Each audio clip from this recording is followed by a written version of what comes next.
Welcome. Welcome. Welcome. Welcome.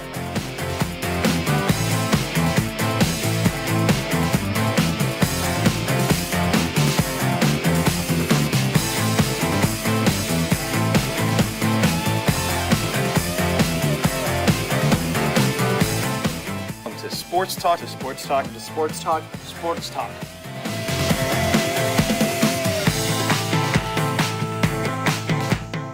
in the Burgh. In the Burgh. In the Burgh. In the Burgh.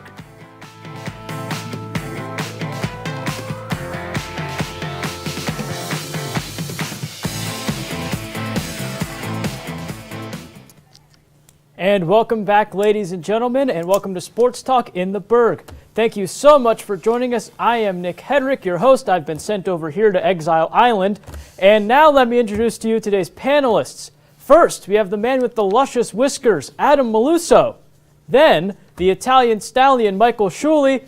And finally, Logan. My notes need to be organized with the Dewey Decimal System, Carney. We also have a very special guest here tonight. RMU alum and current superstar for the Pittsburgh Riverhounds, Nico Brett, is in the studio, so stick around for that. But gentlemen, let's get right into it. So perhaps the biggest story in sports right now is Antonio Brown.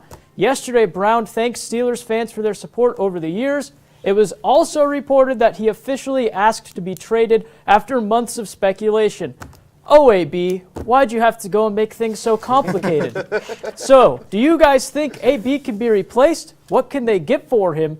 And will this be the end of the Steelers locker room drama, or is Keeping Up with the Egomaniacs getting renewed for Season 2?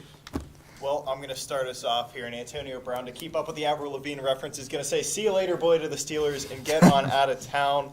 Obviously, with him requesting a trade, I feel that kind of hurts his trade value a little bit because you know he has to be gone. And the big issue now with the Pittsburgh Steelers, and this is a big number I'm going to hit you guys with, is the dead cap space. Whether he's on the roster, if he's off the roster next year, albeit whether he's cut or traded, the Steelers will have $21.12 million in dead cap space from Brown. That is a ton of money. You could sign a ton of good money. I agree, Mike. You have to eat it. You just have to. Regardless, there's no way around it. You got literally no way around it. Regardless, you have to eat it. And it comes down to, he's one of the best all time, I think. One of the best all time. When you look at his numbers over the years, you look at 1,100 receiving yards total already, but with the team, 1,200, 1,500, 1,200, 1,800, 1,600, 1,400 the past 6 years.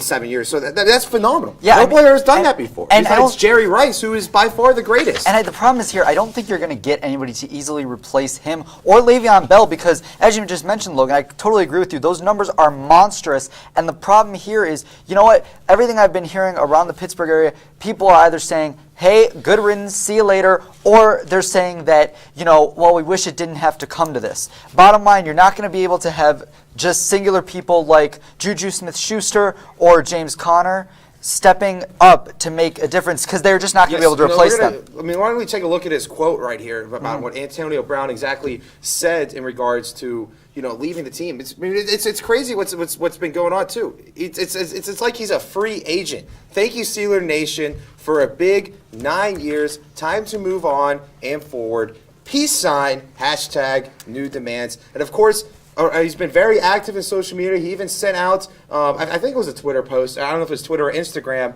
saying that, yo, fans, which one of the teams where do you want to see me? Where do you want me? It seems like he's making open invitation. We got guys like Patrick Peterson recruiting him. It's crazy. You can't keep a guy on a team that clearly has no interest in being there. And there's even rumors of him going to the 49ers because there's been some photos of him around 49ers staff. But the big thing here is, I definitely, to go off of Nick's point and your point, Logan, I really think that it will alleviate that drama that has been plaguing this team for the better part of, at least over the last summer or so. So, again, it's not going to see a huge increase in just seeing Juju and James Conner step up because nobody can replace Bell and Brown. Not just Brown. But the thing is here, it's going to get a huge weight off the Steelers' shoulders. Yes, they have to eat that cap room, but it's going to, I think, better this team for the whole. Well, I think Maluso, you hit the nail right on the head. You're losing what I think, in my opinion, in Bell and Brown are two Hall of Fame caliber players. I think Brown has a better case at this point in his career, but he's obviously further along in his career than Bell. But I think Bell is certainly projecting towards a Hall of Fame player or a Hall of Fame career. I love Juju Smith-Schuster. I think he's a phenomenal young receiver. I think he's only like 22 years old. He has a lot of time ahead of him. But he's been the number one or the number two receiver. Brown's been taking a lot of the defensive pressure with the double teams, and he's done just fine. It's going to be interesting to see what goes on with them next year in the receiver position. All right. Also, really quick about Brown, he has 74 touchdown receptions in his career. They're all from Ben Roethlisberger. That's the most any receiver's ever had from one quarterback. Oh. But moving on. It's an FF fun fact from our side host. Fun fact from Exile Island. That's a new segment. Book it. Better try to find the Browns shocked the football world, staying in the AFC North here. Earlier this week, when they went out and signed former Kansas City Chiefs running back Kareem Hunt, Hunt, of course, was released by the Chiefs after a video surfaced of him kicking a woman. Do you guys think this was a good signing for the Browns?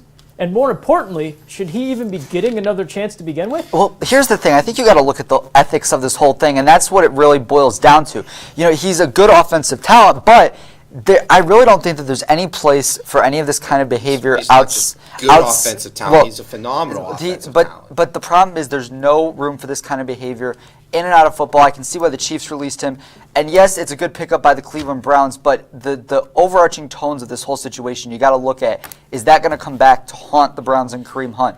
No, I think I agree with you, Maluso, in the sense that yes, there's no room for what he's done in our entire world. I mean, what he did was despicable, and horrible. He shouldn't be still having this opportunity to make a big name for himself with after the video surfaced. That all being said, I mean, there's been a lot of, every fan base, it seems like, and myself included, I'm including myself in this, is hypocritical to the sense of who we root to come back, who we want our teams to sign, and who we go out. If you're a good player, you're going to get a chance in the league. I think the biggest comparison with Kareem Hunt is Ray Rice, all right, because they both had videos come out, and it was the same domestic assault situation. Ray Rice's last year, 3.1 average per carry, 660 total yards, only missed one game, 4 touchdowns, and he didn't play in receiving. He only had 321 yards that year. Kareem Hunt, in 11 games this past year, 14 touchdowns total, averaged 4.6 yards per carry, averaged 14.5 yards per catch. The big difference is talent. It's every single fan base in the NFL and everywhere, ours included, because we've done it before with a lot of our players. And Buffalo, definitely, I'm going to just say that we're not alone. We're hypocrites. And I think until we all recognize the hypocrisy that we have, these guys are going to keep getting chances in the league. Chance after chance, and that's really there's no The way I see it, though, is they have a great young running back in Nick Chubb. They have a pair of running backs. Nick Chubb almost 1,000 yards last year as a rookie. He did a great job. It's a bad PR move to sign Kareem Hunt, and say what you want. I'm of the opinion it was a horrible thing. He did a horrible thing. Maybe let him sit on the shelf a little bit more, but He's 23 years old. The guy's getting a second crack at life in the NFL. He needs to take his opportunity and run with it, in my opinion. All right, so we're going to stay on the gridiron here. The Alliance of American Football, a new football league filled with former NFL stars such as Christian Hackenberg and Trent Richardson. It debuted this past weekend. Did you guys watch the games? Will you be joining the Alliance, as the cool cats are saying? And will this league be able to survive? And Logan, what players would you like to see in this league? Well, honestly, I'm going to go right off, Nick, and say yes, I have joined the Alliance. I have picked a side, Birmingham Iron. Will that be the 10th team to go in your Twitter bio? Hey, it's all for the love of sport. But they have for the love of 20 teams. Hopping on the bandwagon. Hey, you know what? He's getting on the bandwagon early. I'm not going to shy away from it. But the thing is here, a lot of people don't know they have NFL and CFL affiliated teams. Bills happen to be with the Birmingham Iron. I like the AAF, and I came right out and say it. All the national establishment of TV talents and the changes in rules, I went into this a little bit unsure. I was like, how is this going to turn out? Is it going to be as good as people think? I was shocked, first of all, by the attendance of these games, even in as big a venue as the Alamo Dome. But the hard hitting is what really got me. I'm still torn on it, though. because to use a good old sport management term, it still has the novelty effect on it. You know what I mean? It's the new thing. People want to see it. I love the novelty. I love novelty. I love it the too. novelty. I love it too. And I think for It the has to be first year different. or two, it's going to work. But what's going to happen after that? Is it going to get stale in year 3 or 4? Are we going to get sick and tired of and that's seeing going to be the these test. players that are really just kind of mediocre and not We really good enough also for the we also NFL need to anymore? think. What about the XFL? Not to cut you off. The XFL. Yeah, and the XFL 's coming too. still That's coming. even more competition. So you're going to have 3 major leagues competing under the NFL. Yeah, the I mean- CFL, the XFL, and the AAF. The thing is, So- they're not competing with the NFL. No, they're not. Exactly, Their and that's plan is to huge. be There's in no a affiliation. minor league, which is why I think it will stay. The biggest thing to me that jumped out: 2.6 ratings, higher than the Higher than NBC's the N- basketball the game. NBA that year. game, yeah. I mean, I think the novelty, like you said, I love the novelty. No kickoffs, I'm all for it. I mean, the fact that they No have extra an points, they official gotta up go in- for up 2. in the- I know. Listen, Oh, you're sorry, on your 5 minutes, so you keep interrupting me. You're done. Now, up in the studio, up there, they got a lot of. They have the officials review the calls live, which has been done with arena football before, but I think that's great that the NFL should adopt. No TV timeouts. No. I like Agree. that it's different. Onside conversions, I like that phenomenal. it's Love it. different, but I'm concerned with, we're talking survival long term. Is it going to grow stale after a few seasons? I think it's going to do fine for the first few years, but I think it could grow stale, kind of like the old USFL. Not I if think they. I think it's a reasonable concern, but I think with their intention of this trying to be a minor league, And since I think that's Network's where it has the broadcasting best it chance looks of like CBS it's going Sports to. Network, I think in a TNT, couple yeah. years, that's a very realistic possibility with what we've seen this past week. Again, it's only one weekend. We don't Yes. know. I And the think it's a good games concern. I were just think exciting, it'll be though. fun. There was a lot to talk about. All right. Well, hopefully the novelty of my corny jokes doesn't run off, but right now we're going to move over to the MLB. So the MLB season is right around the corner. Pitchers and catchers reported today even. Despite this, there are some big-name free agents such as Bryce Harper and Manny Machado, as well as other vets who are not signed to a team yet. What's the reason for this? Is this a problem for the MLB? And how important will the union negotiations be in a few years? What do you guys think some solutions are? And is Abner Doubleday rolling around in his grave at what is currently happening to his sport?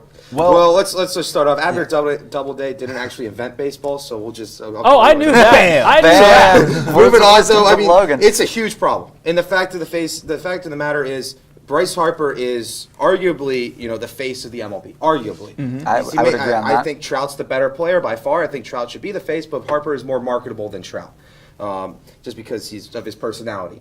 The fact that he's not on a team when teams are starting to meet for spring training is but- it's a but it's a Here's here's another the- thing. here's Look the what's thing with happening with Harper, the MLB The Show video game, for instance. Bryce Harper's your cover athlete. Well, he's on the cover right now in a hoodie because he's not on a not signed team. to a team. And my thing is, it's the collective bargaining agreement is terrible. I think they're gonna be back on strike here when it expires in a few years. And I think they have to. The players signed a horrible deal, and I can't blame the ownership for saying, hey, I'm going to refuse to pay you all this guaranteed money if I'm not going to get the value out of it, especially with all the talks analytics about in Harper baseball. and Machado too. I mean, look at some of the other guys, that are very good. Dallas Keuchel, a phenomenal pitcher, still a free agent. Craig Kimbrell, one of the best closers Yep. ever. Yeah, Craig Kimbrell. Still a free agent. Some decent players like Marwin Gonzalez and Gio Gonzalez, Evan Gaddis, Mark Reynolds. These are decent players that could net a small contract at the very least in 5 years ago, and they're still free agents. Matt Wieters, another very good catcher, still a free agent. And these guys can really turn into sleepers here because I think everybody's been so focused on Machado and Harper. And the one thing you got to look at with Harper, too, is he's come out and said, I am not taking any short-term deals. He goes, I want a long-term deal. As he should. As he should. And the biggest problem for the MLB and the biggest problem with this is your best players aren't on the field, and that is a disaster for the MLB. All right, we're going to keep things on the diamond here. Speaking of that, Bob Nutting is packing up his snowboards and pulling out his checkbook for a new Pirates season. Just kidding, he's not doing that. But the Pirates are preparing for their 2019 campaign. What are your thoughts of the pitching rotation as we enter this season, and what do you think of the team as a whole? Should we call back Lastings, Millage, and Rod Barajas, or should we be content with who we have? Well, here, I will say right now, I like them with what they have now because if you look at this, during Ray Sarge's tenure Sarge. Sarge. Ray Sarge. Oh man. Sorry, my Melissa. Pittsburghese is not. That's so not perfect. Pittsburghese. Go That's ahead. not how you get pronounce another, his name. You get another crack at it, Melissa. Come on. Come on, you got it. You got it. Pressure's on. He's crumbling. Searage. Hey! So during Ray Searage's tenure as the Pirates pitching coach, and this was through the years 2011-2017, this staff has posted 6th lowest ERA at 3.75, the highest saves total with 332, and the lowest bullpen ERA with 3.30 in the major leagues. And they also have produced the 4th highest win total with 584 among National League teams. I like them where they're at because they are working with what they have. So the Sarge whips his they're cadets only going into to get shape? better. They're only going to break this threshold if Neil Huntington begins to spend more. I'll come Neil out and say it. Huntington. It's Hold not on, Neil. hold on, It's hold on. not Neil And to be Huntington that's fair, not spending. How many great players are there that have that much value for them to go out to sign? I'm looking. Their biggest hole, arguably, right now is shortstop. The best shortstop out on the market right now. Well, Machado. But Machado, they're not going to sign Machado. Let's just put it that way. They're not going to sign Machado. No. I can't find his name on your sheet here, Logan. Well, while you look, I'll say my piece. I mean, the pitching rotation is phenomenal. It's I think the top 4 is comparable to any other team in Major League Baseball. The 5th spot worries me, but that's eventually. I think the plan is to eventually fill that with Mitch Keller, which in the sense that if he works out, if he pitches like Garrett Cole did in 2013, I think they'll make the playoffs. And you heard it here first. They're my surprise team this year. My last year's surprise team made it. I think they will this year. See, I found my guy in free agency, Jose Iglesias. I really like him at the shortstop position. I think that would be a good signing for the Pirates, but is it worth it with the money? But this pitching staff, though, I love it. I have this team at winning 84 games this year. I'm excited to see what happens, but that division is tough, and that's going to be a real challenge. It is, but as Neil Huntington said earlier, they've won the most games at division last year, so it'll be interesting to see what happens. All right, so let's not go anywhere because coming up next, we have a very special interview. Logan Carney will be sitting down with a former Colonial and now Pittsburgh Riverhound star, Nico Brett, coming up when we get back. Physically at school, but my mind wasn't at school. I had problems at home. That's when I met Narnese. She started helping me a little bit, like, Nia, I don't know what you're doing, but your future is more important. She's my strength. It takes a village to help somebody get their diploma. It changes your whole life. Find free adult education classes near you at finishyourdiploma.org. See on page 4 that the projections need to be blood. Next Thursday? Seriously? Thursday? Can't do that.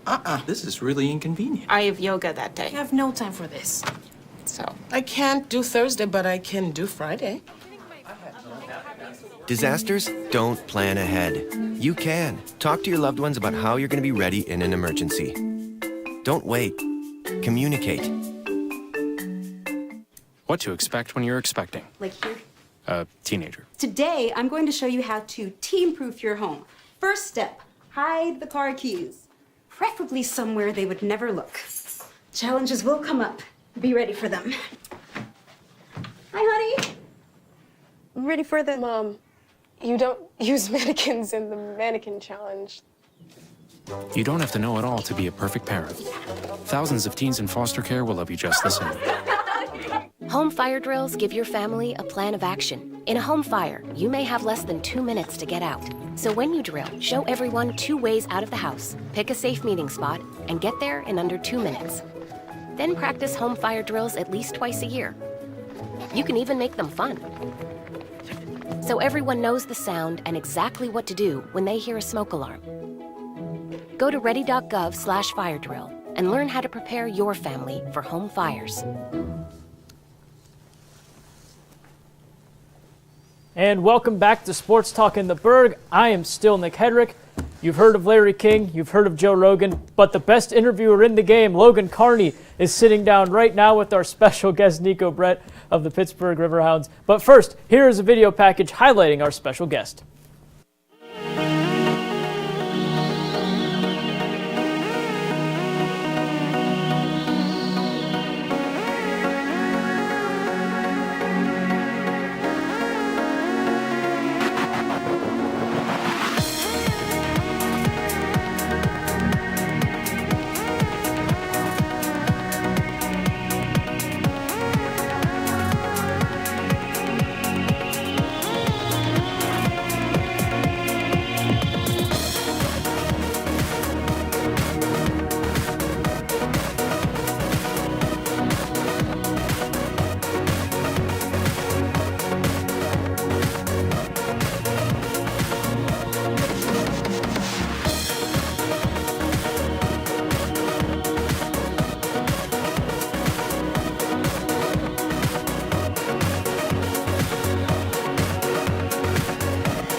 an intro. First of all, Nick, thank you. Best interview in the game. I'm honored. But now I'm here with Nico Brett, one of the best soccer players here in Pittsburgh. Now, Nico, you were watching that highlight video over there, going from RMU back to the Burgh. So what's just going on in your head right now? I really liked it, just to see what I was doing back in RMU. That's really good. I like that they showed it.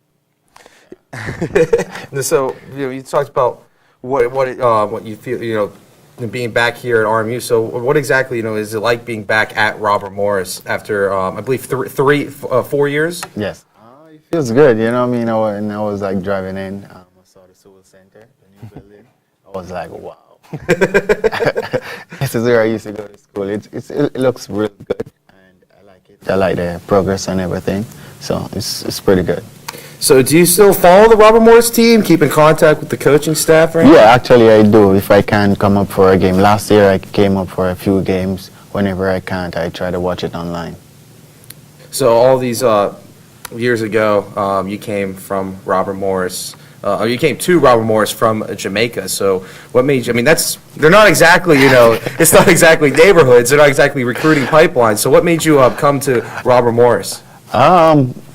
When I was back home, before I talked to Coach Bill, I wanted to go to a school where I had Jamaican friends. So at the time, I had 3 Jamaican friends here. I had Devin Speedy Williams, Carl Reed, and Prince Samuels here. So I thought it was just the perfect place for me to come in. Play. So you've been in the United States here for a while, obviously. So about 8 years. So what has it like been, adjusting for the whole new culture for those 8 years? I mean, obviously the biggest adjust was those first 4 years, but since then, have you adjusting overall the past 8? I think the first year was super difficult because when I came here, I didn't like the food. The place was really cold. I didn't like nothing at all. Like it's totally different. I didn't have any jacket, nothing.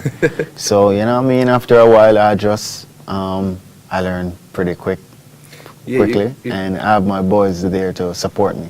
You were talking a little bit earlier about the cold. You practiced earlier in the cold and the snow today. What was that like? It was crazy. It was so hard for me to kick a ball. Like we were like literally in the snow practicing. It was crazy.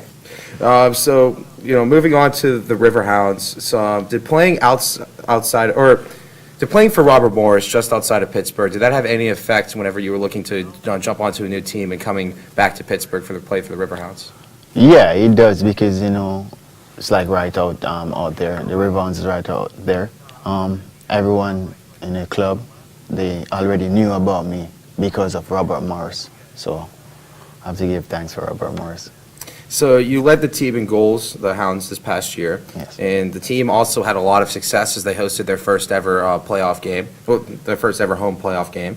So what was that experience like, the season, the game, and for, being such a huge contributor to, sending a team to the playoffs, hosting a playoff game that hasn't really had a lot of success in years past? Oh, it was pretty good, it's all about teamwork. The coach knew exactly what he was doing. He got the right guys to come and play, and we just followed the coach's instruction and we delivered.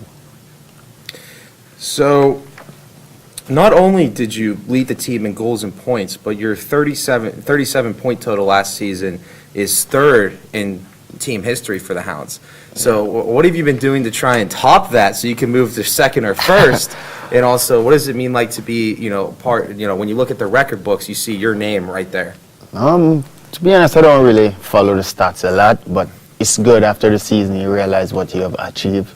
To make it better this season, I've been going to the gym. I cut my off season short. I was back home instead of having fun. I was in the gym practicing, working out with different coaches, and just trying to be a better player, and hopefully everything will makes everything better. Now, to go back to your time before you came to Robert Morris, what was it like playing soccer in Jamaica as opposed and compared to here in the United States? Was pretty fun back home. It's slightly different. Back home it's more skill and technique. Here it's like more physical, it's a lot of running. You run more, so that's the only difference. But as they say, soccer is one language. So once you know exactly what you're doing, whenever you get somewhere, only thing you might have to adjust, you might be a little bit more physical. Now, when you mentioned earlier in the interview when you were adjusting to the United States, you didn't really like any of the food here. Do you have any favorite food now in the United States, or is it still you still miss your food from back home? I still miss my food back home. It's difficult. Good thing I learned how to cook. I have my own place, so I can cook whenever I want. Whenever I'm coming here, I normally take my Jamaican seasons with me, so I could cook a proper meal. So you played on the Jamaican national team for U17 and U20 before you came to Robert Morris. So what was that experience like? And do you have any aspirations to be a part of the senior club in future years? It helps a lot. You know what I mean? When I came in, I was a little bit more experienced than most of the guys. And yeah, in the future, I would love to represent the senior team. So right now I'm just working hard at this level, trying to play good, and hopefully I'll get a call up someday. Now the team, obviously, when they made the playoffs, they unfortunately for you guys fell in PKs at the end in a phenomenal game at Highmark, a phenomenal crowd. So what was the atmosphere like for that crowd? And also, what are you guys planning on doing you already talked about what you've done to personally get better, but what about the team as a whole so that you guys can get past the first round? Sorry. As a team, we're just trying to work hard, trying to take it one step at a time, because you won't just move straight to the playoff. You have to get there first, you know what I mean? So that's the first step, and whenever we get there, we know we have to focus, because last year the mistake that we made was because we played that team 2 times before we won both games.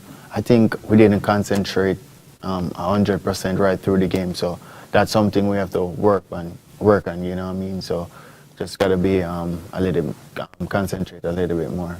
Well, thank you so much for joining us today, Nico. Good luck on the season upcoming season. But upcoming on the show, we're going to have our final takes. So we're going to send a quick commercial break, but don't go anywhere because our final takes will be coming up. I was physically at school, but my mind wasn't at school. I had problems at home. That's when I met Nornice. She started helping me a little bit, like, Nia, I don't know what you're doing, but your future is more important. She's my strength. It takes a village to help somebody get their diploma. It changes your whole life. Find free adult education classes near you at finishyourdiploma.org. See on page 4 that the projections need to be blood. Next Thursday? Seriously? Thursday? Can't do that. This is really inconvenient. I have yoga that day. I have no time for this. So, I can't do Thursday, but I can do Friday. Disasters don't plan ahead. You can. Talk to your loved ones about how you're going to be ready in an emergency. Don't wait. Communicate. What to expect when you're expecting Like here. a teenager. Today, I'm going to show you how to team-proof your home. First step, hide the car keys. Preferably somewhere they would never look.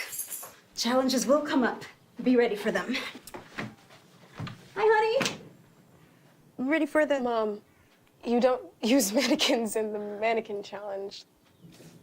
You don't have to know it all to be a perfect parent. Thousands of teens in foster care will love you just the same. Home fire drills give your family a plan of action. In a home fire, you may have less than 2 minutes to get out. So when you drill, show everyone 2 ways out of the house, pick a safe meeting spot, and get there in under 2 minutes. Then practice home fire drills at least twice a year. You can even make them fun. So everyone knows the sound and exactly what to do when they hear a smoke alarm.